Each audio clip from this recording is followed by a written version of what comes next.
अस्सलाम वालेकुम। ये है introduction to psychology part 2 Dear Knowledge की तरफ से।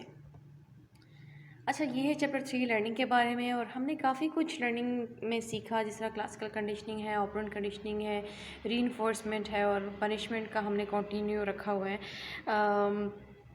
आई वुड से कि जो लर्निंग चैप्टर है ये बाकी चैप्टर में एक सबसे ज़्यादा इंटरेस्टिंग चैप्टर है, क्योंकि इसमें हम वो सारी चीज़ें सीखते हैं जो हम अपनी प्रैक्टिकल लाइफ में अप्लाई कर सकते हैं।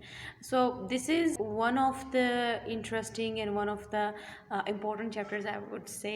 तो पनिशमेंट के बारे में भी हमने काफ़ी कुछ सीखा कि पनिशमेंट क्या चीज़ है, इसको अपनी लाइफ में अप्लाई करना चाहिए, नहीं अप्लाई करना चाहिए, और पनिशमेंट से कौन कौन से प्रॉब्लम्स अराइज हो सकती हैं, और पनिशमेंट के अलावा कौन सी वेज़ हैं जिससे हम बिहेवियर को मॉडिफाई कर सकते हैं। ये सारा कुछ हमने पनिशमेंट में सीखा, और इस वीडियो में हम सीखेंगे कि अगर हमने वाकई पनिशमेंट को अप्लाई करना है और हम चाह रहे हैं कि और कोई दूसरा रास्ता काम नहीं कर रहा, क्योंकि लाजमी तो नहीं है कि आप एक ही टेक्निक यूज़ कर रहे हैं और आपको उसी टेक्निक से यानी कि बेनिफिट मिल रहा है, या आप एक ही टेक्निक सब लोगों पे अप्लाई कर रहे हैं। तो यहाँ पर हम सीखेंगे कि how to make punishment more effective, कि अगर हम पनिशमेंट अप्लाई करना चाह रहे हैं तो हम उसको किस तरह इफ़ेक्टिव बनाएं कि हमारे पास एक पॉजिटिव आउटकम आए। तो कुछ इंपॉर्टेंट वेज़ हैं जो इस वीडियो में आप सीखेंगे, और आप उनको अप्लाई कर सकते हैं, और आप एक पनिशमेंट को जो है एक इफ़ेक्टिव बना सकते हैं, rather than going for a severe steps. तो पनिशमेंट का मतलब यहाँ पर ये नहीं होता कि आप बिल्कुल तशद्दुद पे जाएं। इसका मतलब यह है कि आप कौन कौन सी पेनल्टीज़ दे सकते हैं, किस तरीके से आप दे सकते हैं कि आप उसको इफ़ेक्टिव बना सकते हैं। There are three main ways to make punishment more effective. Number one is punishment should immediately follow the behavior it is meant to punish. यानी कोई भी बिहेवियर, कोई भी गलती इंसान ने की है, डायरेक्टली उसके बाद उसको पनिश कर लें, ये एक तरीका है। दूसरा तरीका है पनिशमेंट शुड बी कंसिस्टेंट, कि पनिशमेंट अगर आप एक बिहेवियर को पनिश कर रहे हैं, शुड बी कंसिस्टेंट। इसमें दो तरीके होते हैं जो हम आगे वीडियो में इसको वन बाय वन डिस्कस करेंगे। Number third is punishment of the wrong behaviour should be paired when ever possible with reinforcement of the right behaviour. Wrong behaviour के साथ पनिशमेंट को पेयर कर लें, राइट बिहेवियर के साथ रीइंफोर्समेंट को pair कर लें। अगेन इन वेज को हम स्टेप बाय स्टेप डिटेल में सीखेंगे, तभी आपको अच्छे से समझ आ जाएगा। Starting with the punishment should immediately follow behaviour it is meant to punish. इसका मतलब ये है कि अगर एक बच्चा कोई काम गलत करता है तो डायरेक्टली उसको वहीं पर पनिश कर लें। इसका फ़ायदा क्या होता है कि बच्चा ये सीख लेते हैं कि मैंने ये काम गलत किया था, इसकी वजह से मुझे पनिश हुआ है, तो वहाँ पर उसकी लर्निंग होना शुरू हो जाती है। नेक्स्ट टाइम उस चीज़ को वो अवॉइड करने की कोशिश करेगा कि इस चीज़ में मुझे पनिश किया गया था, यानी कि उसकी लर्निंग हो गई, उसकी एक मेमोरी फॉर्म हो गई है। लेकिन अगर एक बच्चा गलत बिहेव करता है और आप उसको उस वक्त पनिश नहीं करते हो, फिर आप उसको कुछ दिनों बाद जाके पनिश करते हैं कि आपने फ़लाने दिन जो फ़लाना काम गलत किया था ये उसकी पनिशमेंट है, तो यहाँ पर उसकी लर्निंग नहीं हो रही, क्योंकि काफ़ी टाइम बीच में गुजर चुका है। और जब टाइम बीच में गुजर चुका है तो बच्चे के पास काफ़ी सारे एक्सक्यूज़ आ गई अपने आप को डिफेंड करने के लिए। ये कोई भी इंसान, कोई भी शख्स अगर वही काम गलत करता है, आप उसको उस टाइम पनिश नहीं करते और काफ़ी टाइम बाद उसको जाके पनिश करते हैं, तो जो बीच में टाइम पीरियड गुजरा होता है उसमें उसके पास काफ़ी सारे एक्सक्यूज़ आ चुके होते हैं अपने आप को डिफेंड करने के लिए। तो यहाँ पर नुकसान क्या हुआ है कि उसकी लर्निंग नहीं हो रही। So punishment should immediately follow the behaviour it is meant to punish. अगर आप देखें कानून में भी अगर एक सिटीज़न या एक शहरी एक काम गलत करता है, उसको डायरेक्टली उसी के बाद चालान दिया जाए या पेनलाइज़ किया जाए, तो वहाँ पर उसकी लर्निंग होगी। नेक्स्ट टाइम वो काम गलत नहीं करेगा, उसको पता है कि मुझे डायरेक्ट इसके बाद पनिश किया जाएगा। लेकिन अगर उस टाइम उसको पनिश नहीं किया जाए, थोड़ी देर बाद उसको पकड़ा जाए, उसको कहे कि आपने फलाना काम इस तरह किया था, या आपने वो जो फलाने दिन ओवर स्पीडिंग की थी, तो उसके पास काफ़ी सारे एक्सक्यूज़ आ जाते हैं अपने आप को डिफेंड करने के लिए। तो यहाँ क्या है कि यहाँ पर उसकी लर्निंग नहीं हो रही, बल्कि उसने ये तरीका सीख लिया कि नेक्स्ट टाइम भी मैं बहाने बना के जान छुड़ा लूँगा। Number two is punishment should be consistent. Consistent यहाँ पर दो बातें आती हैं पनिशमेंट शुड बी कंसिस्टेंट से रिलेटेड। नंबर वन, कि अगर आपने एक सेट ऑफ रूल्स बना ली हैं कि फ़लाना गलत काम करने से आपको फ़लानी पेनल्टी मिल सकती है, इसका मतलब है कि फ़लानी पेनल्टी वाकई मिलेगी। ये नहीं है कि आपने बच्चे को कहा कि अगर आपने होमवर्क नहीं किया तो मैं आपको कार्टून देखने नहीं दूँगी, और आपके बच्चे ने वाकई होमवर्क नहीं किया और थोड़ी देर बाद वो जाके बैठ के कार्टून देख रहे हैं और आप कुछ नहीं कह रही। तो यहाँ पर क्या है कि बच्चे की लर्निंग नहीं हुई, बच्चे ने ये चीज़ सीख ली कि अम्मी ऐसे ही बोलती रहती हैं कि मैं फ़लानी काम करने नहीं दूँगी, लेकिन वो फिर करने दे देती हैं।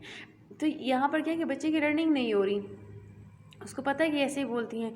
अगर आप कहें कि अगर आप होमवर्क नहीं करेंगे मैं आपको कार्टून देखने नहीं दूँगी, और वो बच्चा होमवर्क नहीं करता और आप उसको वाक़ई कार्टून देखने नहीं देती, तो यहाँ पर उसकी लर्निंग होगी। उसको पता है कि अगर मैं होमवर्क नहीं करूँगा तो मेरी जो मम्मा है ये मुझे कार्टून देखने नहीं देगी, मुझे पहले होमवर्क करना चाहिए।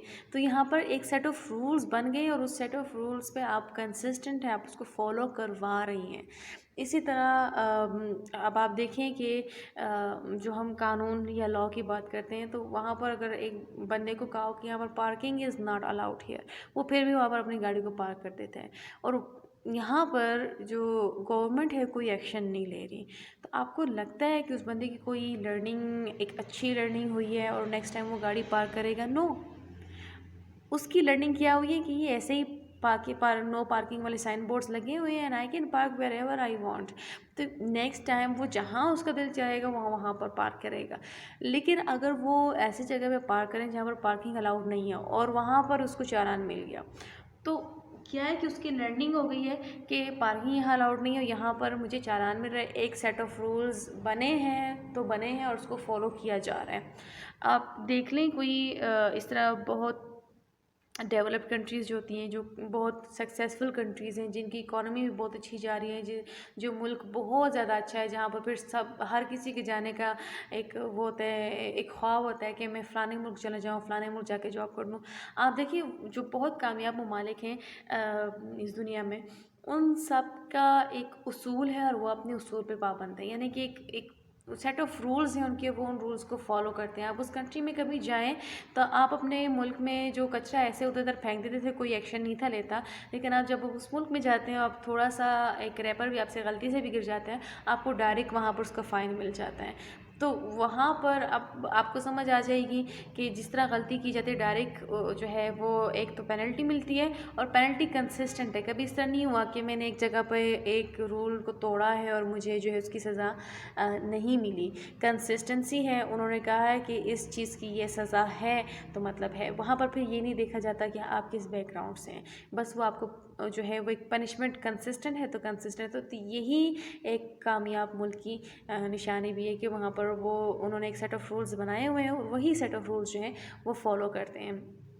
नेक्स्ट चीज़ जो पनिशमेंट शुड बी कंसिस्टेंट में आती है, ये तो नंबर 1 हमने डिस्कस किया, लर्निंग हमारी हुई यहाँ पर कि जो पनिशमेंट से रिलेटेड जो आपने सेट ऑफ रूल्स बनाए आप उसी को ही फॉलो करेंगे कि फ़लाने बिहेवियर की फ़लानी पेनल्टी है तो है।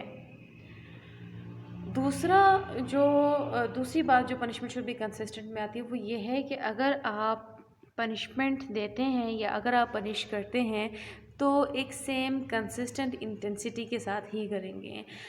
इंटेंसिटी इंक्रीज़ हो सकती है लेकिन डिक्रीज़ नहीं होनी चाहिए। जब इंटेंसिटी डिक्रीज़ होगी तो लर्निंग नहीं होगी। पनिशमेंट की इंटेंसिटी या तो सेम ही रखें या वो इंटेंसिटी इंक्रीज़ करें। यानी कि आप देख लें फॉर एग्ज़ाम्पल एक बच्चा है वो बेड पे छलांगे मार रहा है। फर्स्ट टाइम आपने उसको पनिश किया, आपने उसको किस तरह पनिश किया, आपने उसको डांटा। आपने उसको डांटा कि बेड पे छलांगे मत मारो। अब यहाँ पर क्या है कि वो दोबारा वही हरकत करें, means he is again jumping on the bed. अब यहाँ पर आप चाहे तो दोबारा भी उसको डाल सकते हैं या आप अपनी इंटेंसिटी थोड़ी सी इंक्रीज़ कर सकते हैं। मिसाल के तौर पे आप उससे उनका फेवरेट टॉय ले लें, उनका फेवरेट खिलौना उनसे ले लें कि यहाँ पर अब थोड़ी सी इंटेंसिटी इंक्रीज़ हो गई है। मैंने पहले आपको मना किया था कि आपने बेड पे जंप नहीं करना, आपको मैंने डांटा, आपने मेरी बात नहीं सुनी, अब मैं आपसे आपका फेवरेट टॉय ले लूँगा फॉर सम पीरियड, क्योंकि आपने मेरी बात नहीं मानी, आपने फिर भी बेड पे छलांगी मारी। यहाँ पर क्या है कि बच्चे की लर्निंग हो गई। लर्निंग क्या होगी, उसको पता है कि पहली बार मैंने बात नहीं मानी थी तो मुझे उन्होंने सिर्फ डांटा था, दूसरी बार मैंने बात नहीं मानी तो उन्होंने मुझसे मेरा फेवरेट टॉय ले लिया। आप सोचो कि तीसरी बार अगर मैं बात ना मानूँ तो फिर मेरा क्या हाल होगा। तो यहाँ पर क्या है कि उसकी लर्निंग हो गई है तो वो दोबारा वो बिहेवियर नहीं परफॉर्म करेगा। This is called punishment should be consistent. एक सेम कंसिस्टेंसी के साथ है, आप थोड़ा थोड़ा उसको इंक्रीज़ कर सकते हैं लेकिन डिक्रीज़ नहीं करेंगे। Same goes with the citizen of the country. उसने गलत जगह पे पार्क किया, उसको चालान मिला, दूसरी बार उसने गलत जगह पे पार्क किया, उसका एक रिकॉर्ड होता है कि पिछली बार भी चालान मिला था, इस बार भी मिल रहा है, तीसरी बार हो सकता है उससे उसका लाइसेंस मनसूख कर दिया जाए। तो यहाँ पर क्या है कि सिटीज़न्स की लर्निंग हो रही है कि भाई अगर मैं ये काम गलत करता हूँ उसका कानून ही ये है और ये रूल्स फॉलो होते हैं और मुझे उसके कॉन्सिक्वेंसेस मिले और नेक्स्ट टाइम जो है मुझे फिर उसकी पेनल्टी फेस करनी पड़ी, थर्ड टाइम उससे ज़्यादा पेनल्टी मुझे फेस करनी, 4 टाइम हो सकते हैं कि वो मुझसे मेरी गाड़ी तक ले लें या मेरा लाइसेंस मनसूख कर लें, तो वो सिटीज़न कभी भी गलत जगह पे गाड़ी पार्क नहीं करेगा। ये कोई भी शहरी जो है वो कोई भी कानून या कोई भी लॉ जो है वो नहीं तोड़ेगा। तो पनिशमेंट शुड बी कंसिस्टेंट। इससे रिलेटेड आपकी क्या राय है, आप कमेंट में ज़रूर हमारे साथ शेयर कीजिएगा। अच्छा, next one is punishment of the wrong behaviour should be paired when ever possible with reinforcement of the right behaviour. In a nutshell अगर मैं आपको बहुत सिंपल करके बताऊं तो रॉन्ग बिहेवियर के साथ पनिशमेंट को लिंक करें और राइट बिहेवियर के साथ रीइंफोर्समेंट को लिंक करें। यानी कि अगर एक बच्चे एक काम गलत कर रहे हैं तो आप उसको जब पनिश करते हैं तो आप उनको ये रियलाइज़ करवाएं कि ये पनिशमेंट आपको इसलिए नहीं दी जा रही क्योंकि आप हमें बुरे लगते हैं, ये पनिशमेंट हम आपके रॉन्ग बिहेवियर की वजह से दे रहे हैं, ये पेनल्टी आपको हम रॉन्ग बिहेवियर की वजह से दे रहे हैं क्योंकि इसमें आपका नुकसान था। तो अब उस बच्चे की लर्निंग हो रही है कि रॉन्ग बिहेवियर की वजह से मुझे पेनल्टी फेस करनी पड़ती है। राइट बिहेवियर पे जब आप उनको रीइंफोर्स करते हैं कि आपने ये काम सही किया, अच्छे से किया, तो आपको उस पर शाबाशी मिल रही है, तो उसकी लर्निंग हो रही है कि हाँ, मुझे जिस काम पे शाबाशी मिल रही है इसका मतलब है ये काम सही है, मुझे ये काम करना चाहिए।